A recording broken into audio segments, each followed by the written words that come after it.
Fala pessoal, sejam bem-vindos a mais um episódio aqui do nosso Medusa Cast, o podcast aqui do MedUSA. E hoje a gente vem com um episódio aqui importante, né? Importante para quem é residente, para quem está buscando a residência nos Estados Unidos, né? Que é a importância da saúde mental durante a residência. Eu não falo nem somente da residência nos Estados Unidos, mas também qualquer residência, né, que você faça, seja no Brasil, nos Estados Unidos, qualquer país que você esteja aí buscando a sua residência. E para falar sobre esse tema aqui, nós temos 3 convidados aqui, 2 que já participaram do nosso podcast, né, e temos um novato do nosso podcast também participando aqui. Queria dar as boas-vindas a vocês mais uma vez, né? O pessoal brinca, né, que eu, o Anton e o Bruno, a gente é a família Lima, né, do negócio. Mas queria dar as boas-vindas aqui, né, e agradecer pela presença, né, o Júlio, o Anton e o Murilo. E queria que vocês aí, faz um tempo já que vocês participaram, o Murilo é a primeira vez que está participando também. Eu queria que vocês se reapresentassem, né, aí pro pessoal, para nossa audiência, o pessoal que está assistindo aí o nosso podcast. Sejam bem-vindos. Obrigadão mais uma vez pelo convite, Diego. Vou começar as apresentações aqui. Apesar de a gente dividir o mesmo last name e a mesma cidade, nós não somos parentes, até onde a gente sabe, né?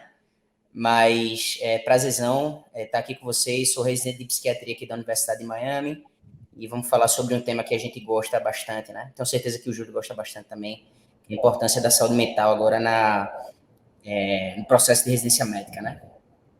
A gente gosta tanto que virou nossa profissão. Tudo bem, pessoal? Meu nome é Júlio Nunes, e eu sou residente de psiquiatria da Universidade de Yale. Obrigado pela chance de estar aqui falando com vocês hoje.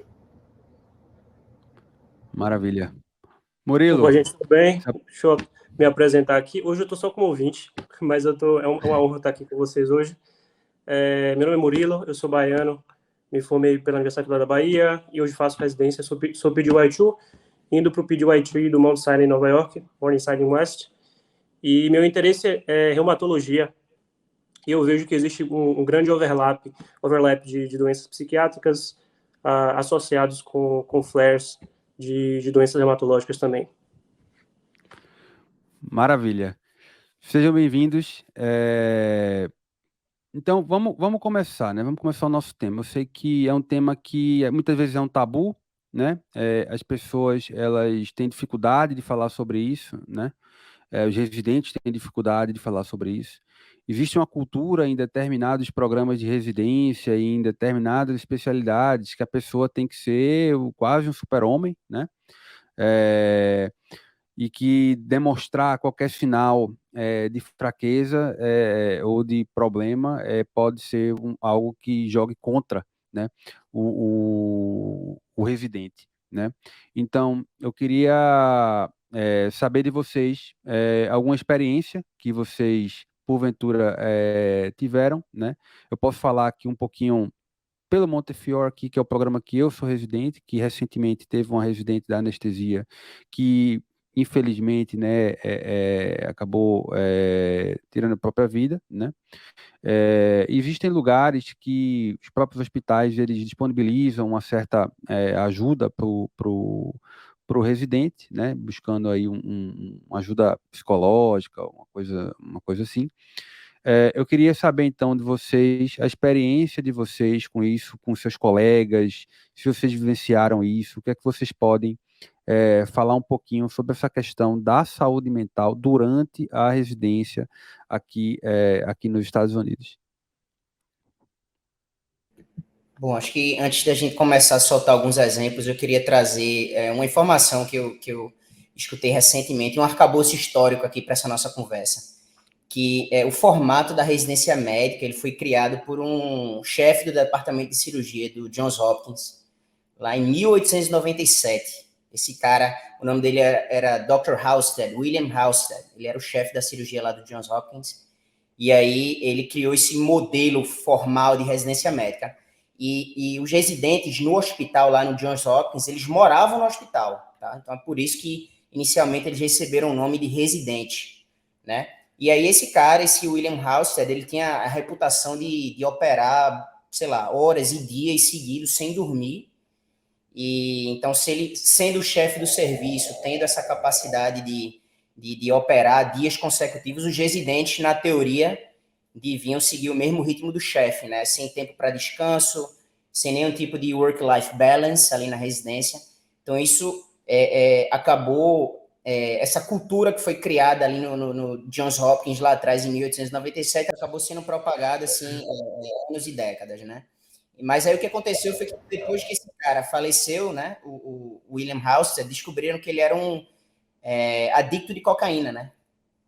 Então era por isso que ele conseguia desempenhar ali a sua função por dias seguidos, consecutivos, sem dormir e tal. Então descobriram esse histórico de abuso de muito interessante, e isso acabou que perpetuou um pouco essa cultura aí nas décadas seguintes e prejudicou, obviamente, de certa forma, a saúde mental dos residentes que entraram em diversos programas aqui nos Estados Unidos, né? O Dr. Halster, Anton, ele não só ficou famoso por essa coisa toda da cocaína também, porque para estar operando 30 horas por dia, igual ele pregava, tem que ter alguma coisa, né? Mas ele também tinha uma esposa que ficava o tempo inteiro em casa, ela não tinha trabalho, então era uma esposa que estava em casa. Então era uma sociedade que na época a mulher não tinha um espaço de trabalho, não existia deixar a mulher ou permitir que ela tenha acesso ao mercado de trabalho. O negócio todo é que a gente continuou com uma rotina de residência muito parecida com a de 1800 bolinha, só que hoje tá todo mundo trabalhando, amém, né? A sociedade evoluiu em tantas maneiras, inclusive, amém, as mulheres estão se tornando a maior parte em diversas especialidades. Só que, no final das contas, a residência foi feita dessa maneira por um cara viciado em cocaína, que acreditava que o lugar da mulher era em casa cuidando das coisas dele. E a gente continua com a mesma carga horária que se acreditava nessa mesma época. Não faz sentido. Então, agora em que os adultos que somos tomamos conta das nossas próprias coisas e tá todo mundo trabalhando, tá todo mundo cuidando da vida, a gente precisava de uma mudança. Eu acho que é legal começar a contar um pouquinho do porquê que isso mudou. Foi em 1984, em Nova York, foi por causa de um caso muito famoso, o caso da paciente, leva o nome de uma paciente, Libby Zion. A Libby, ela faleceu em 1984, depois que 2 residentes de emergência, extremamente exaustos, depois de um plantão de 48 horas, falharam em reconhecer que ela estava eu estou traduzindo direto do inglês para o português, estava sofrendo com síndrome serotoninérgica. Não é lá uma das síndromes mais comuns, também não é coisa rara assim que ninguém nunca ouviu falar, só que eles, cansados do jeito que estavam, não passou pela cabeça deles. Ela continuou deteriorando, não conseguiram manejar, estavam exaustos, e a Libby faleceu. A família dela era fluente, conseguiu protestar com a Associação de Medicina Americana, e aí é que entraram as famosas 80 horas semanais. Hoje em dia, a residência médica nos Estados Unidos, pelos critérios da Sociedade de Educação Médica Americana, limita 80 horas a carga horária de trabalho. Agora, se é verdade mesmo que está todo mundo obedecendo esse limite, eu pergunto para o residente de cirurgia. Só alguns pontos aí, né? O Halstead, né? Ele que lá no Johns Hopkins fundou a residência médica, né? Ele tinha um mantra, né? Que era você vê um caso, você faz um caso e você ensina um caso, né? Tem essa digamos assim, esse mantra aí da residência quando ele criou. Ele tem até um livro que é bem interessante aí para quem gosta de ler, que é o Genius on the Edge, que conta a história dele, né, uma biografia dele. Obviamente, essas 80 horas semanais, o Murilo pode falar da experiência dele também na residência dele, mas muitas vezes existem determinados, eu não vou dizer o programa, mas existem meses dentro daquele programa onde você ultrapassa essas horas, né? E aí você fica num dilema, né? Porque muitas vezes o programa pode chegar para você e falar, olha, eu quero que você compute 80 horas semanais, não quero que você passe disso. E aí você fica no dilema, eu vou mentir as minhas horas, né? Ou eu vou reportar de fato as horas que eu trabalhei, né? E fazer o que eles chamam de violation, né? Das horas trabalhadas. Minha opinião é que eu computo todas as horas que eu trabalhei. Se alguém me pede para modificar, para adequar às 80 horas, eu não estou resolvendo o problema, porque aos olhos do ICGMI não há problema se eu computo 80 horas. Então, essa não é a forma de resolver o problema. A forma de resolver o problema é você mostrar a realidade, as horas que você trabalhou, e o programa intervir naquele determinado setor para corrigir essas horas a mais trabalhadas. Isso é um problema que é cultural, né? Muitas vezes o residente sênior, ele passou por aquilo e ele quer que você passe pelo mesmo que ele passou, né? Ele não quer resolver o problema, ele quer que todo mundo sofra o tanto quanto ele sofreu, né? Que é um pensamento muito errado.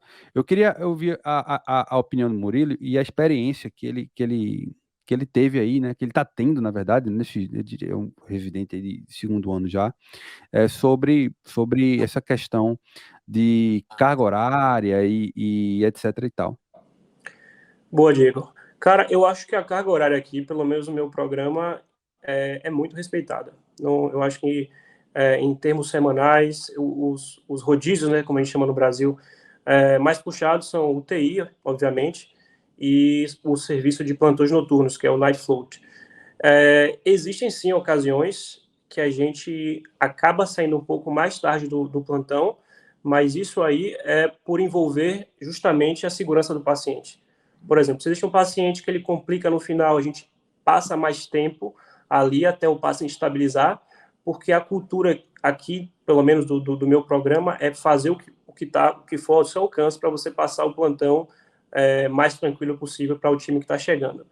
E eu acho que é basicamente isso. Eu acho que existe sim o limite de 80 horas. No meu programa de clínica médica, esse limite ele é bem respeitado. Algumas vezes a gente passa desse ponto, mas ocasionalmente por conta da segurança do paciente. Outro motivo que às vezes acontece, quando a gente tem uma lista muito longa de pacientes, existe o sign-out que a gente faz. E especialmente paciente de UTI, que você tem que explicar o que aconteceu durante o dia. Muitas vezes você consegue chegar atrasado assim 1 hora e meia do que você esperava, porque você tem que, né, passar mais tempo explicando passo a passo o que aconteceu, para o time que está chegando tomar um conhecimento do que ocorreu ali durante o dia. Mas eu acho que, em geral, eu não me lembro assim de nenhuma semana que eu tenha contabilizado que tenha passado muito de 80 horas, outro que tenha chegado algo do tipo 80, eu acho que sempre é perto de 80, no caso. Maravilha. Eu queria saber de vocês agora, o programa de vocês, eles dispõem, ou outros programas que vocês conheçam, né? Não necessariamente a Internal Medicine do Murilo, ou a psiquiatria aí do Júlio e do Anton, mas o hospital, ele disponibiliza para os seus residentes um apoio psicológico que eles possam buscar ali para ajudar. O departamento de vocês, do Júlio, do Antônio, está envolvido com isso, né, de buscar ajudar esses residentes de outras especialidades, né, nessa questão, porque é um ambiente, são anos difíceis, né, anos de residência, são anos de muito trabalho, e além do trabalho já ser difícil e desafiador, depende muito também de com quem você trabalha, né? Quem são seus colegas de residência, quem são seus seniors, né?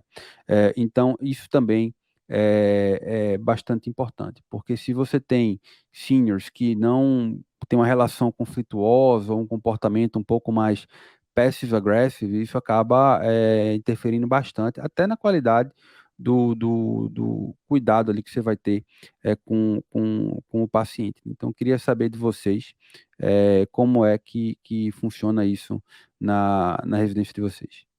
Bom, eu acredito que o meu programa ele incentiva bastante essa work-life balance e a proteção da saúde mental dos residentes. Então, por exemplo, só um exemplo, aqui na Universidade de Miami, os vários departamentos daqui, da clínica, da cirurgia, eles oferecem ao residente um Wellness Day além das férias. O Wellness Day é aquele dia que você pode solicitar para simplesmente não ir para o hospital e fazer o que você quiser, tá? Então, todos os departamentos da Universidade de Miami oferecem um Wellness Day. O da psiquiatria oferece 2, tá? Além das férias. Tá? Talvez não seja grande coisa, mas assim, já mostra uma certa preocupação com o bem-estar, com o wellness do residente, né? E o plano de saúde que o hospital oferece para a gente é um plano de saúde muito bom, que permite a gente, se necessário, ter appointments gratuitos para sessões de terapia, com consulta psiquiátrica. Então, todos esses appointments que a gente precisar, né, seja um psicólogo, um psiquiatra, a gente tem acesso a isso gratuitamente. Tá? Então, é um programa que eu acho que incentiva bastante, apesar da carga horária ser relativamente pesada, com muito call no fim de semana e tal, mas eu acho que o programa ele está muito disposto a advogar pela mental health dos residentes. Por aqui é parecido, Diego. Eu vou te falar, nesse primeiro ano de psiquiatria, a gente faz rodízios em psiquiatria, neurologia e clínica médica. E parte do motivo pelo qual é bom a gente passar na clínica médica, na neurologia, como psiquiatra, é que a gente aprende, tem um montão de coisas para aprender nesses rodízios, mas também que a gente dá valor para a nossa psiquiatria, que eu vou te falar, tendem a ser os programas que estão mais à frente nessa questão do wellness, até porque eu acho que está na natureza do tipo de problema que a gente pensa para os nossos pacientes, e como a gente lida com tantas coisas horríveis, tantos sofrimentos tão grandes, realmente conhece tanto trauma das pessoas, é fácil subir a cabeça e a gente ficar mal, sabe? Então a psiquiatria tem muito esse cuidado.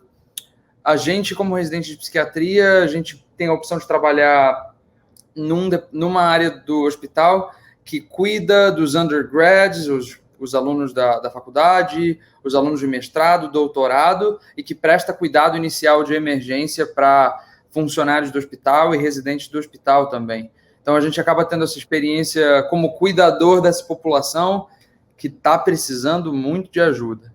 Eu fico muito feliz de cada vez mais a gente estar ouvindo e falando mais desse tema, porque não é fácil. A exemplo da colega que recentemente a gente perdeu em Nova York.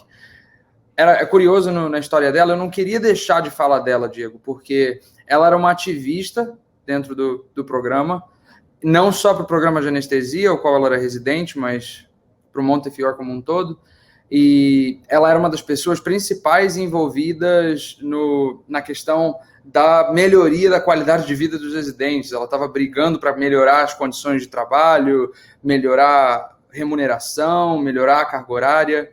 Então, foi uma perda importante que, mais uma vez, traz para a gente a informação de que a causa número 1 de residentes homens nos Estados Unidos é suicídio, a causa número 2 de residentes mulheres nos Estados Unidos é suicídio. Não ficaria surpreso se isso também for realidade para outros países, mas a gente só não tem dados, né? Mas eu estou muito feliz de a gente estar falando disso hoje.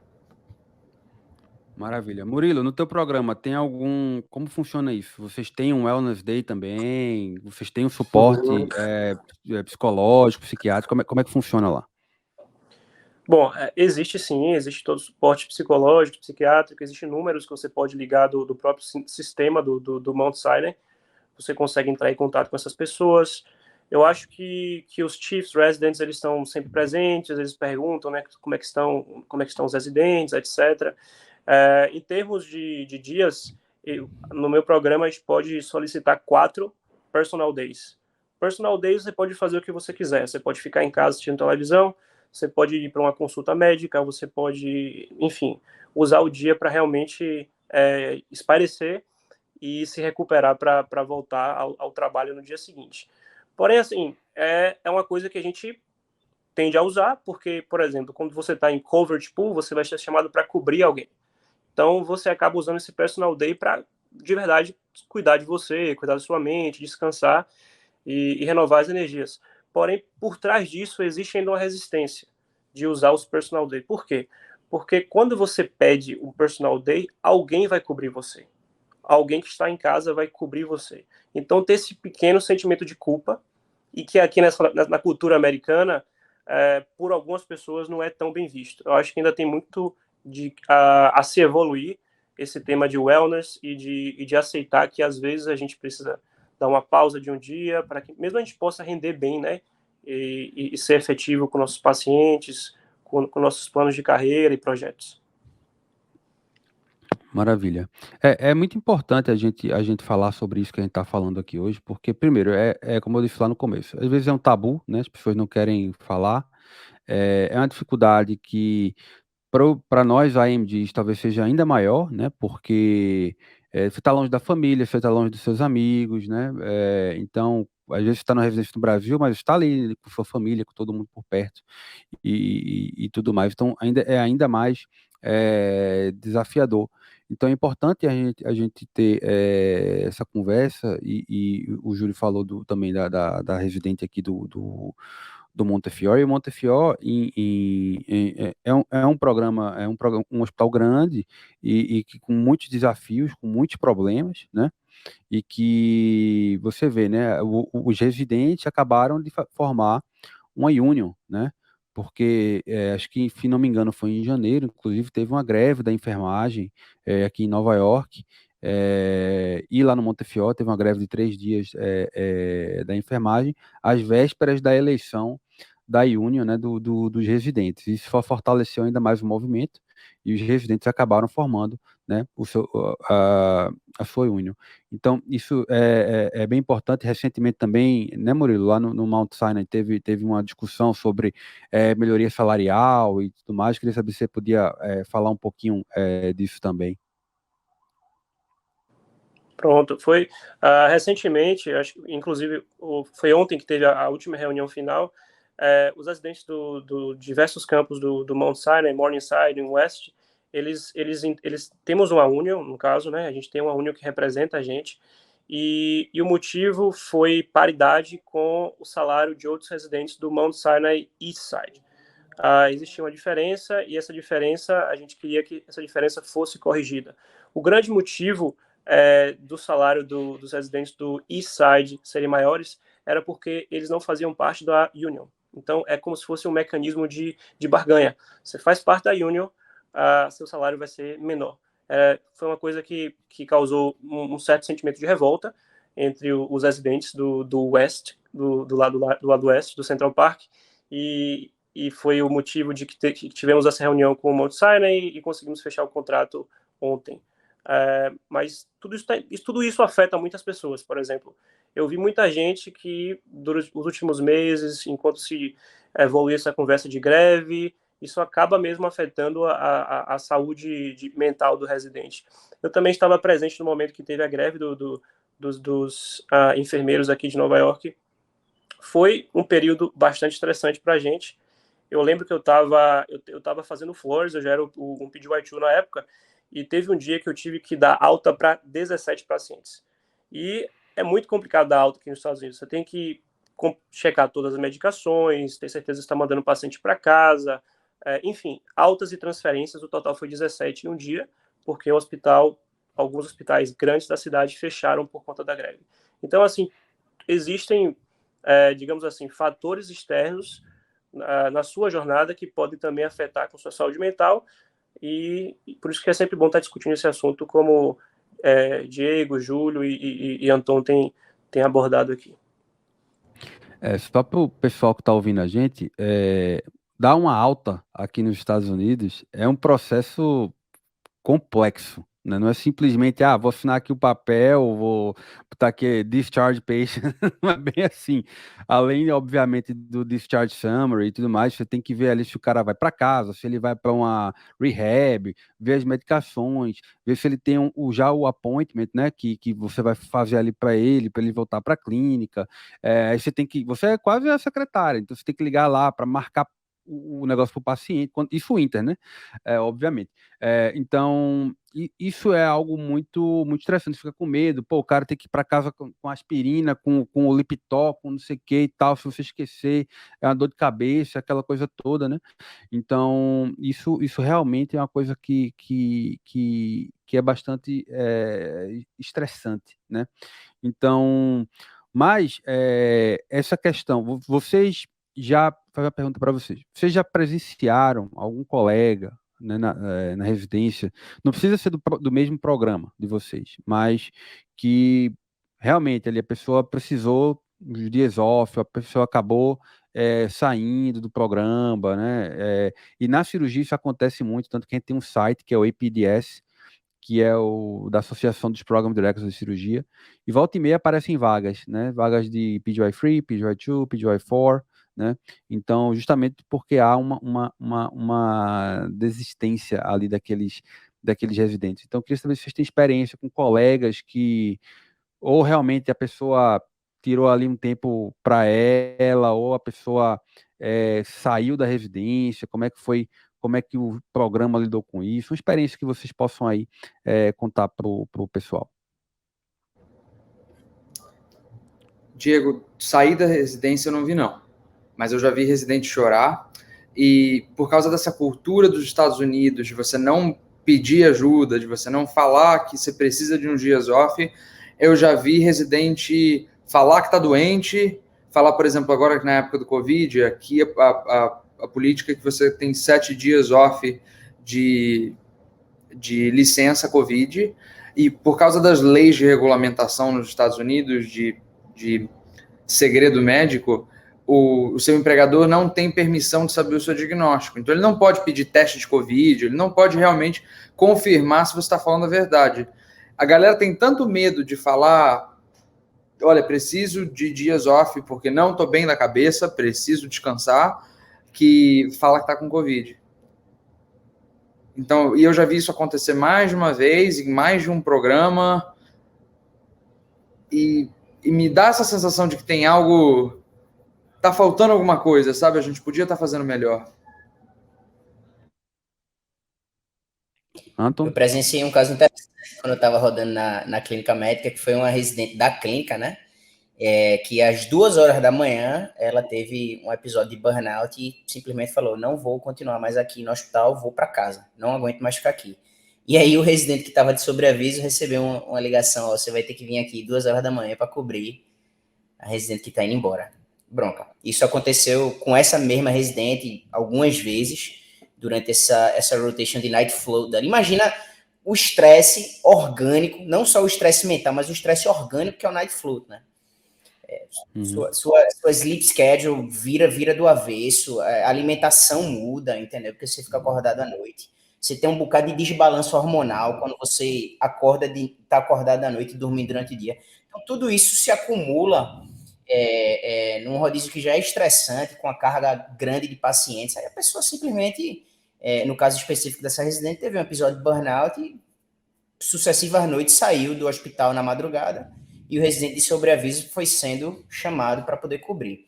E aí essa residente acabou ficando com uma reputação ruim na turma dela. Eu vi outros colegas falando mal: não, essa menina que vai embora no meio do serviço e quem está de sobreaviso que se lasca, que se dá mal, né?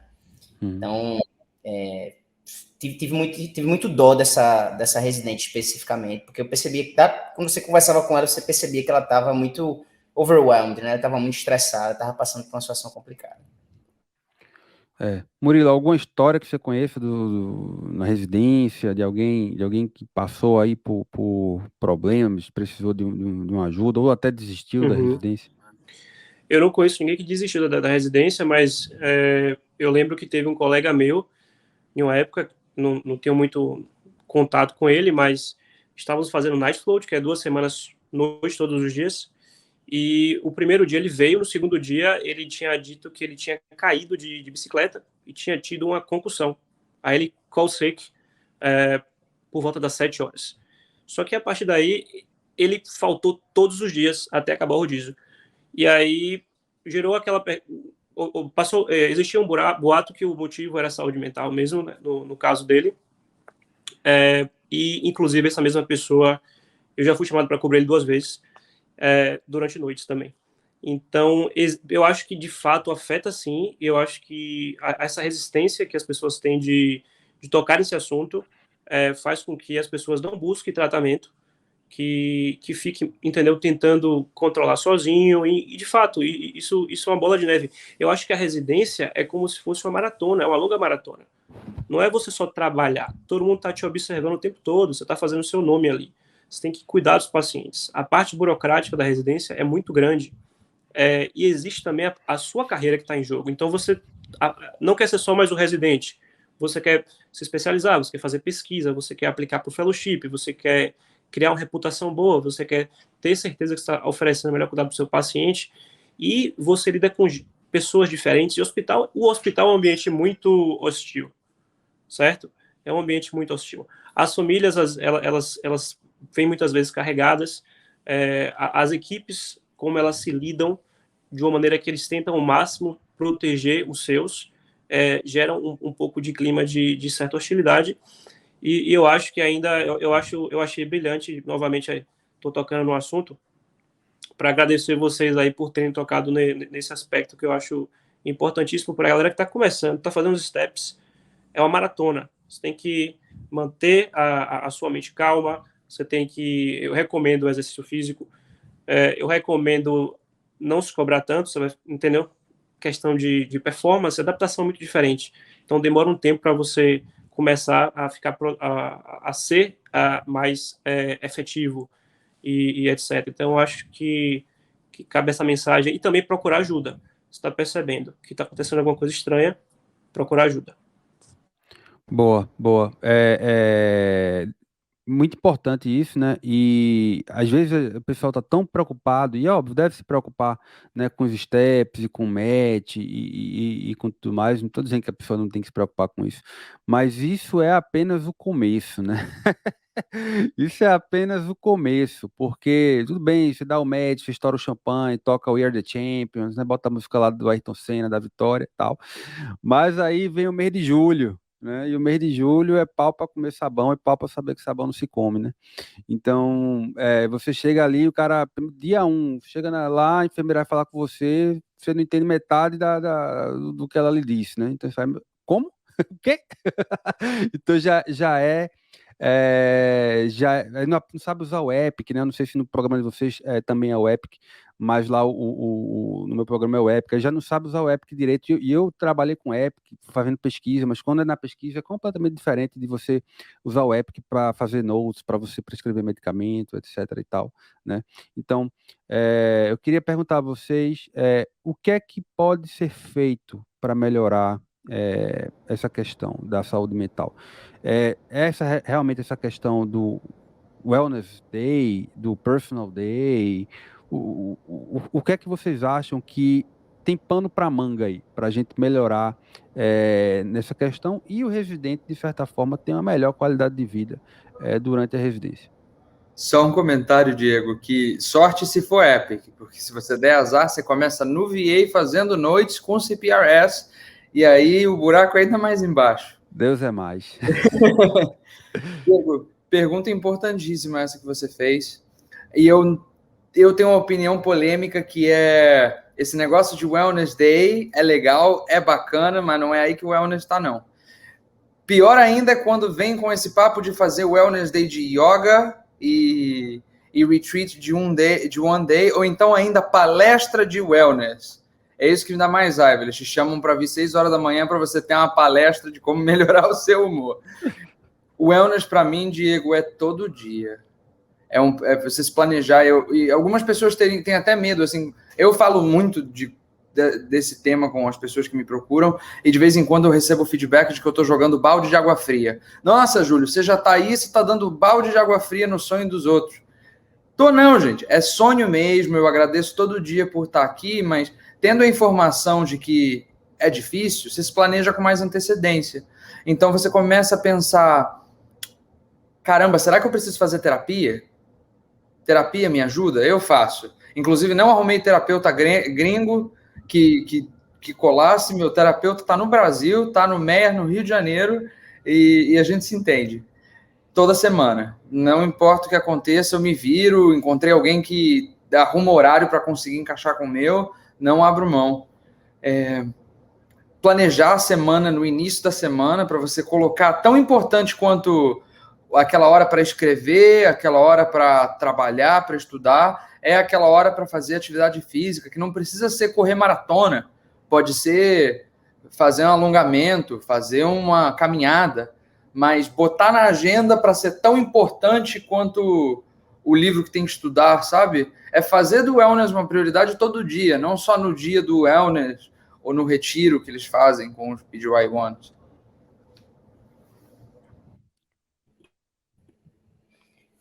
Cara, excelente. Eu queria adicionar também que eu acho que você começa protegendo a sua saúde mental antes de entrar na residência, com algumas decisões que você toma antes. Por exemplo, você é uma pessoa que veio do Nordeste, digamos assim, como alguns de nós viemos, você está acostumado com calor, certo? Você é aquela pessoa que não consegue se adaptar a cidades frias, a ambientes frios, você fica com a famosa seasonal depression, né? Então, quando você está aplicando para os programas de residência, é muito interessante você considerar a localização geográfica de alguns programas,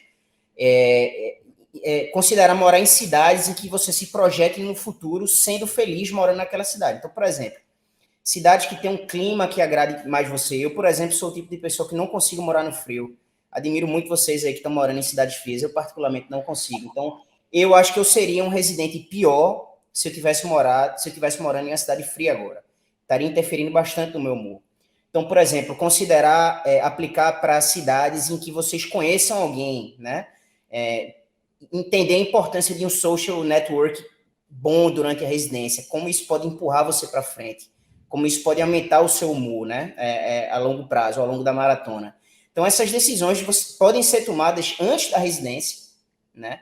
Podem ajudar você a guiar ali as suas escolhas, a escolher os programas ali, a ordem que você vai colocar na sua rank list, para você tornar todo esse processo de residência mais fácil, né? Ao longo da sua corrida.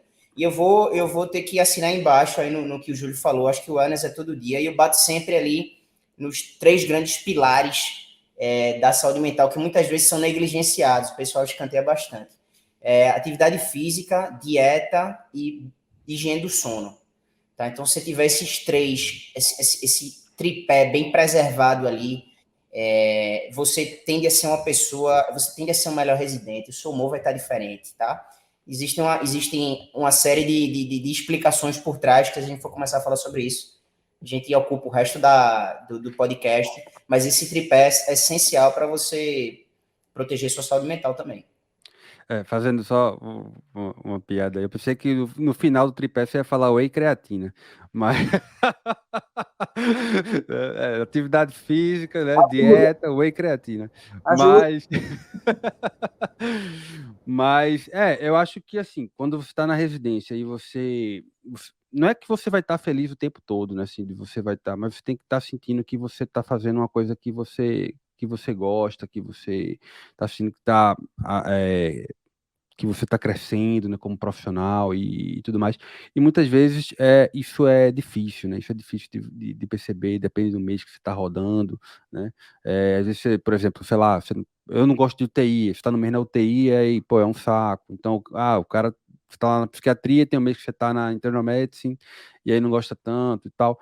Então, é difícil. Então, se for uma coisa assim que, porque tal rotation realmente não me identifico, não gosto, então... Mas se for uma coisa que tá ali o tempo todo, é um sentimento que tá todo dia ali, então talvez seja porque aquele programa, ou você tem que identificar os fatores que levam você a não estar tão satisfeito ali com aquele programa, né? Ou com a residência, né? Diego, eu queria enfatizar uma coisa que o Murilo tocou, e que eu queria falar isso para mim mesmo de um ano atrás, e é o conselho que eu daria para as pessoas que estão vindo agora, especialmente para os novos interns que vêm aí. Eu me cobro muito, eu acho que ninguém está aqui sem se cobrar muito, sem ser um Type A excessivamente a maior parte do tempo, sabe? Mas para mim, o conselho que eu queria ter dado para mim mesmo especialmente nesse primeiro ano, as dificuldades são enormes e elas, às vezes, a gente não se dá conta. A adaptação para uma cidade nova, num país novo, ainda que você já tenha viajado 1 milhão de vezes para os Estados Unidos, de fato, morar aqui e estar se inserindo no mercado de trabalho aqui é uma realidade diferente. E esse período de adaptação, cidade nova, encontrar qual que é o mercado que você vai fazer compra, descobrir qual que é a farmácia, como que eu chego no hospital e, sabe, como que é o sistema de transporte. Esses são aprendizados que a gente não valoriza, mas que estão ocupando boa parte do nosso cérebro em todo esse momento inicial da residência. E aí, em cima disso tudo, você está aprendendo um sistema de saúde novo, com um sistema eletrônico novo, às vezes 3, como a gente aqui em Yale, que faz sistema de VA, sistema público e privado, com um tipo de relacionamento que é muito particular. As enfermeiras e os médicos têm uma postura diferente entre si aqui do que tem na Costa Oeste, do que tem em Nova York versus New Haven. São tantos microaprendizados, fora a medicina de fato, que eu nem toquei nesse assunto, que, cara, se você não estiver conseguindo estudar o livro, não estiver abrindo o livro para estudar, tá tudo bem.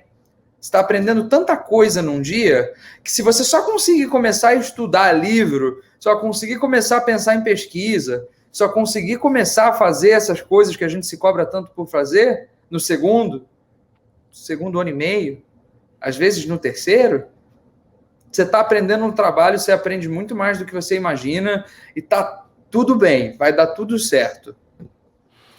Isso é muito importante. Eu gostei muito desse comentário, Júlio. Eu até recentemente, o pessoal me conhece, sabe que eu gosto muito de pesquisa, de publicação e etc e tal.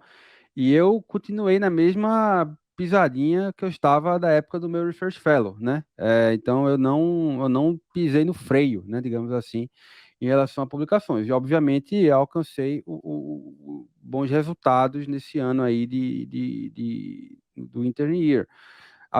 Assim, tenho já uma certa habilidade ali de conseguir fazer as coisas de uma forma mais rápida e tudo mais. E até coloquei no Twitter, né, o que eu tinha alcançado no final do Intern Year. Depois eu até fiquei reflexivo, pensando, olha, talvez não tivesse sido a melhor ideia, porque muitas pessoas, elas vão se comparar, elas vão achar que sabe, precisa fazer aquilo como intern, que precisa chegar naquilo, e que aquilo ali, na verdade, é uma coisa que a mim, pessoalmente, custou bastante. Custa o tempo que eu deixo de passar com a minha esposa, ou deixo de, sei lá, de viajar e de curtir, sabe? E tudo mais. Então, realmente não é algo que eu desejo que outras pessoas usem como exemplo, né? Eu acho que é um mau exemplo a ser seguido, na verdade. Eu acho que tem que ter aí um equilíbrio, né, de trabalho e de qualidade de vida, e de sair, de curtir com os amigos, de fazer novas amizades e tudo mais, porque isso vale muito mais do que ficar publicando paper aí um atrás do outro. Então, acho que tem que ter muito cuidado com isso. Você acha que trabalho não se leva para casa, né? Terminou seu dia ali, acabou, meu amigo, sabe? Não abre nem o Epic em casa, nem nada. Eu cheguei a conversar com alguns colegas meus de residência que, no início, eles ficavam no hospital até umas 10 da noite escrevendo notes, sabe? E eu falava, olha, isso aqui você pode até achar, porque muitos eram assim, prelink, que tá brigando por uma vaga ainda, categórica e tal. Eu falei, olha, você pode até achar que o pessoal vai olhar isso aqui para você e vai dizer, olha como ele trabalha duro, olha como ele, né? É um cara que esforçado e tal, mas é uma faca dos legumes. Eles podem pensar assim, fulano não é tão eficiente, porque o que alguém leva tantas horas para fazer, ele precisa de 4 horas a mais para fazer, né? Então, isso acaba pesando na qualidade de vida da pessoa, que vai chegar em casa todo dia, 4 horas depois do fim do turno dele, para voltar no outro dia, 5h30 da manhã, né? Que é o horário ali da gente, da cirurgia, né? Para começar um novo dia ali no floor, né, na rotation. Mas, lá falando da experiência do meu programa, o que eu posso falar para vocês é que, assim, há uma preocupação, principalmente depois do que aconteceu com a residente da anestesia, né, uma preocupação maior, né, com essa questão da saúde mental, dos residentes, né.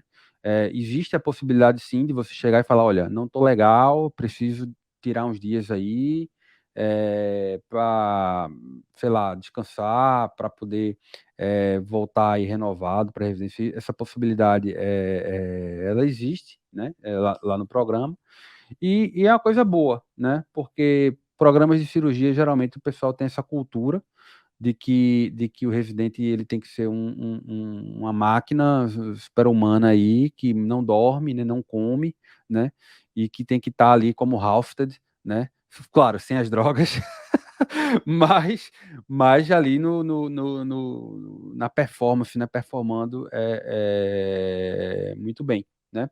Então, mas eu queria saber agora, a gente está chegando já ao final do nosso episódio, eu queria saber pessoalmente de vocês, assim, o que é que vocês fazem, né? Para poder dar esse suspiro aí, quais são os hobbies de vocês, né? O que é que vocês gostam de fazer no tempo livre de vocês? Eu sei que o Júlio, ele tem os gatos lá que ele adotou, aqui eu tenho 2 catitas aqui em casa também que me aperreiam bastante, mas eu queria saber quais são os hobbies que vocês usam aí para poder dar uma respirada, né? Para poder não ficar Uhum. pensando aí o dia inteiro em medicina. Posso começar aqui. Eu acho que, para mim, o que faz me manter na rotina mesmo é o exercício físico. Tem que ser pelo menos 4 vezes na semana. Academia, corrida. É o que faz realmente eu me sentir com energia para continuar todo dia no mesmo ritmo. De lazer, aproveitar a cidade, né? Se você mora numa cidade pequena, tem uma coisa boa para aproveitar. Se você mora numa cidade grande, também tem uma coisa boa para aproveitar, que é restaurantes, oportunidades, né? Novas culinárias, novas coisas para fazer. Então, ver filmes, videogames. Eu sei que o Diego comprou um Nintendo recentemente aí. Eu não sei se ele está jogando. Tô jogando. Uma coisa também que Diego tocou num ponto que eu achei super interessante. Hoje tem na opção da Epic. Epic é o sistema que a gente usa na maioria dos hospitais. Raico é a versão portátil do celular do Epic. Você consegue até prescrever de casa do seu celular, se você quiser. Existe uma opção offline. Então, quando você estiver na residência, você lembra dessa opção. Saia do hospital, coloque offline e só ligue no dia seguinte. É uma coisa que realmente tem ajudado e eu até, inclusive, tenho passado a mensagem para alguns atendentes sobre isso. E Diego fez um comentário muito interessante sobre um colega que estava, né, voltando diariamente tarde do plantão, terminando as noites no plantão, etc. Existe uma relação desse comportamento com a tal da síndrome do impostor, né?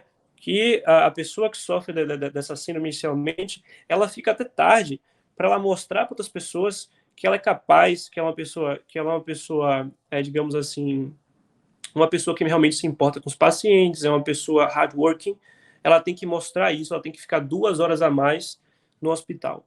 Mas eu acho que no final das contas ninguém vai lembrar disso, então não vale a pena fazer isso. Tem que ser efetivo, obviamente respeitando os limites de segurança, mas ninguém vai lembrar isso.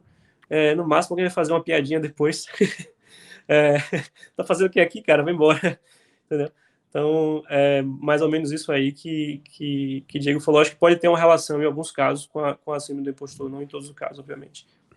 Eu conversei, né, com ele, falei exatamente, não assim, falei de síndrome do impostor, falei assim, olha, acho legal, né, assim, não acho que você devia estar aqui 10 horas da noite, porque eu tava on call no dia, né, tava à noite lá, e o cara tava lá ainda, né, falei, cara, não, né, e aí eu falei, olha, beleza, assim, você tá fazendo os seus notes aí, talvez você queira passar uma impressão de hard working, né, aquele cara que tá ali dando sangue naquela coisa, mas alguém pode olhar e falar, esse cara leva 4 horas a mais para fazer o que os outros fazem, né, durante o dia, né? Então, isso talvez te jogue, seja um ponto negativo para você, apesar de você achar que esteja te trazendo uma certa vantagem.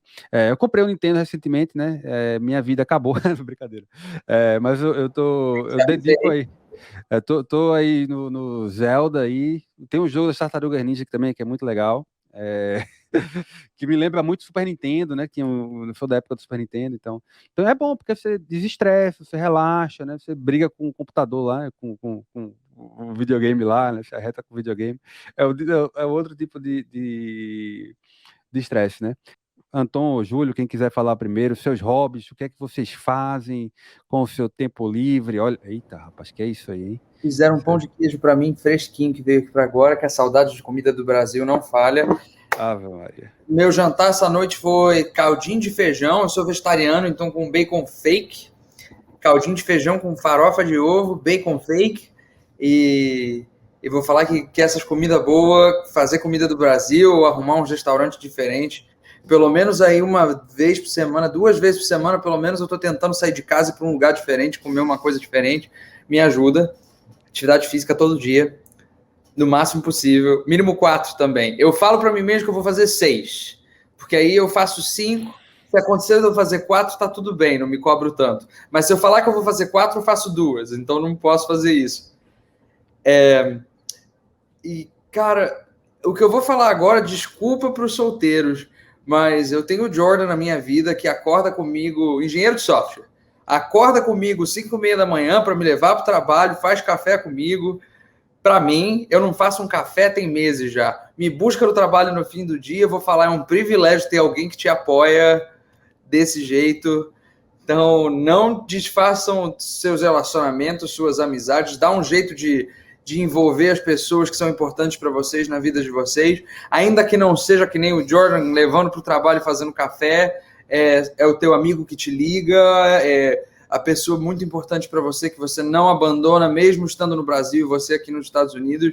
Eu acho que se não fossem essas pessoas tão importantes para mim, eu ia estar maluco com a Clínica Médica esse ano. Murilo, você é um campeão.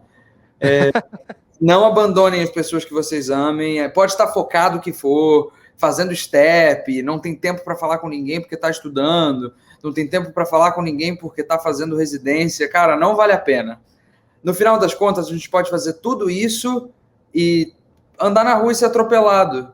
E aí você terminou a sua vida sem as pessoas que você ama. Então não deixa as pessoas que você ama fora da sua vida, ainda que você esteja muito ocupado. Maravilha aí, gostei, hein? Gostei. Inclusive, vou fazer aqui agradecimento à minha esposa Raquel também, que tem me aturado e ajudado bastante, que sem ela também esse meu ano de Inter não teria sido muito fácil, né? Anton, meu jovem. Tô vendo, aproveitando aí que o Dia dos Namorados foi ontem, né, para vocês fazerem as devidas homenagens. Então, todos de parabéns. Não, cara, para mim, eu acho que não fujo muito da rotina do que os meninos já conversaram, não. Eu escolhi Miami por algumas razões que eu já tinha comentado antes, né? Clima bom, me sinto muito bem. Aqui não existe inverno, entendeu? Aqui existem 3 estações: calor, quentura e mormaço. Parece Recife. Parece Recife, exatamente. Não muda muita coisa. Então, eu adoro poder andar de bermuda todo dia, quando eu saio. Não no hospital, obviamente, né? Mas quando eu saio para qualquer lugar, bota uma bermuda, bota uma sandália, bota uma camisa, não fica se enchendo de casaco. Então, eu adoro isso, tá? Traz muita satisfação estar andando em uma cidade ensolarada o ano inteiro. Além disso, Miami é a cidade nos Estados Unidos em que mais se pratica exercício físico. Não sei se vocês sabem disso. Olha aí. Disseram que cerca de 70% da população daqui se exercita com regularidade.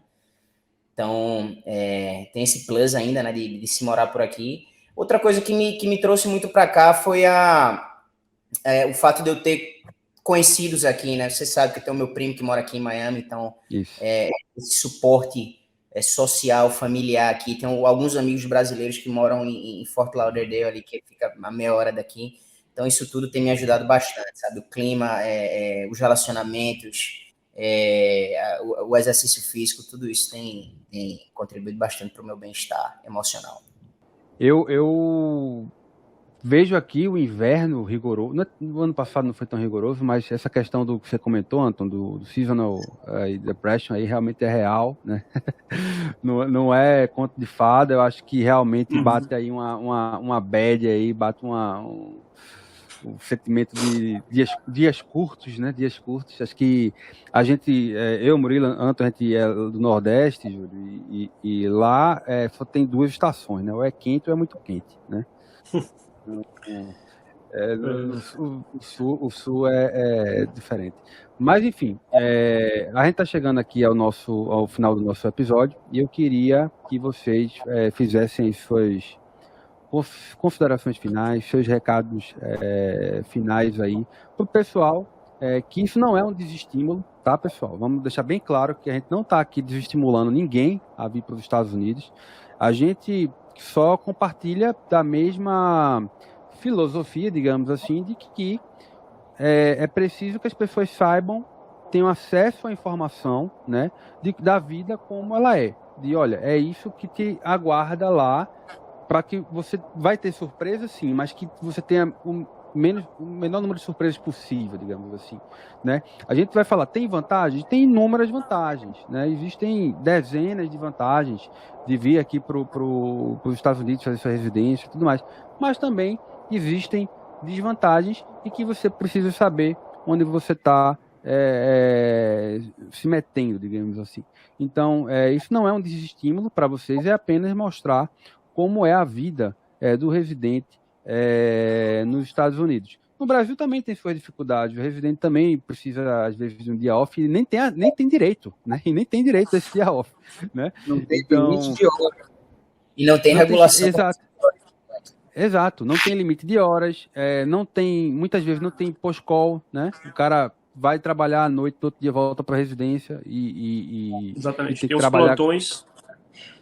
né? E ainda Então, assim, como o salário da residência no Brasil não dá para você sobreviver com dignidade, você pega plantão por fora, né? Porque Exatamente. a maioria no Brasil ainda trabalham fora a residência. Tem esse agravante. eu me lembro que eu cheguei no meu R1 no Brasil a dar o plantão da residência na terça ou quarta noite, não me lembro direito, acho que era quarta noite, que é o dia do futebol na televisão. Quarta noite, e aí eu trabalhava por fora da residência na sexta noite e no domingo, ou seja, né, era uma coisa de louco. Mas então eu queria ouvir as considerações finais, os recados que vocês têm aí para a nossa audiência, né? E agradecer, né, pela presença de vocês. Eu acho que esse podcast, esse episódio aqui, ele tem uma utilidade pública aí para o pessoal, né, para ajudar todo mundo que venha enfrentar maiores desafios e dificuldades aí durante sua trajetória.